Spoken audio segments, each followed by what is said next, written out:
अच्छा तो दोस्तों अपनी ऑटोकैड की सीरीज के अंदर आज हम बात करेंगे अपने मॉडिफाई विंडो के बारे में।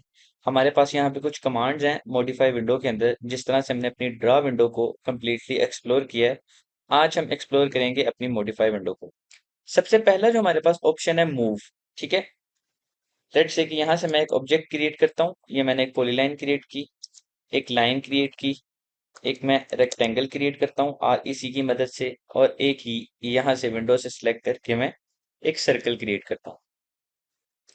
अब मूव का मकसद है, मैं इस ऑब्जेक्ट को यहाँ से मूव करके यहाँ पे लेके आना चाहता हूँ, इसके सेंटर में। ठीक है, मैं सेंटर से उठा के सेंटर में लेके जाना चाहता हूँ।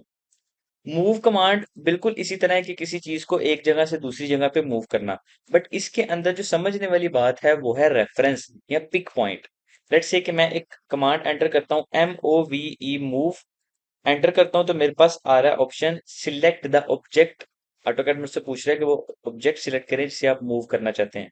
लेट्स से कि मैंने इस ऑब्जेक्ट को मूव करना है, देन आपने ऑब्जेक्ट को सिलेक्ट करके एंटर क्लिक करना है। अब ऑटोकैड आपसे पूछ रहा है कि स्पेसिफाई द बेस पॉइंट। कोई ऐसा पॉइंट बताएं जिससे आपने अपने पॉइंट को उठाना है और उसी पॉइंट से आपने अपने पॉइंट को रखना है। लेट्स से मैं कहता हूँ बेस पॉइंट जो है वो इस सर्कल का सेंटर है। जब मैं सेंटर से सर्कल उठाता हूं और अगर मैंने सर्कल को पेस्ट करना हो यहाँ पे इस लाइन के ऊपर, तो मेरा तो सर्कल आधा रेक्टेंगल के अंदर पेस्ट हो रहा है और आधा रेक्टेंगल के बाहर हो रहा है। मुझे तो अपना सर्कल चाहिए इधर इस तरह बिल्कुल इसके साथ। अब तो मुझे नहीं पता कि ये इसके साथ लग रहा है कि नहीं लग रहा। तो जब आपने इस तरह का मूव करना हो तो यहाँ पे इस्तेमाल होता है बेस पॉइंट।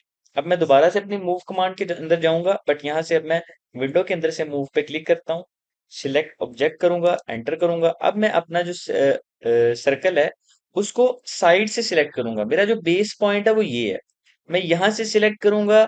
और अगर मैं इस कोने पे रखना चाहूँ तो मैं इस कोने पे जाकर रखूँ, तो मेरा जो सर्कल है वो अपनी रेक्टेंगल से बाहर आ गया। अगर मैं दोबारा से इसको सिलेक्ट करना चाहता हूँ, MOVE कमांड एंटर करके मैं इसको यहां से उठा के मैं इसको यहाँ पे रख दूं। अगर मैं ये लाइन है इसको उठाना है यहाँ से और मुझे यहाँ पे पेस्ट करना है, तो मैं एंटर दोबारा से प्रेस करूंगा। अब मैंने कोई कमांड नहीं ऐड की तो मेरा मूव कैसे वर्क कर रहा है। ऑटो कैड बाय डिफॉल्ट जो कमांड आपने लास्ट टाइम यूज की होती है, अगर आप दोबारा एंटर करेंगे तो आप उसी कमांड के अंदर वापस से कॉल करेंगे। जैसे कि मैंने मूव कमांड यूज की थी तो मैं मूव के अंदर दोबारा से आ गया। अब मैं दोबारा से अपना बेस पॉइंट ये सिलेक्ट करता हूँ और इसको मैं यहाँ पे पेस्ट कर देता हूँ। अब लेट से मैं दोबारा से एंटर प्रेस करता हूँ, मैं अपने इस ऑब्जेक्ट को सिलेक्ट करता हूँ, एंटर करता हूँ, इसको मैंने मूव करना है यहाँ पे पेस्ट कर दिया। ये मैंने अपने ऑब्जेक्ट्स को मूव किया। लेट्स से कि मैं अपने इन ऑब्जेक्ट्स को यहाँ से मूव हटा के मैं चाहता हूँ कि ये वाला जो कॉर्नर है वो यहाँ पे पिक हो जाए। सिंपली यहाँ से उठाएं, यहाँ पे पिक करें। आप जहां से उठाएंगे आप वहीं पे रखेंगे, बस आपने ये रूल याद रखना है। ये थी हमारी मूव कमांड।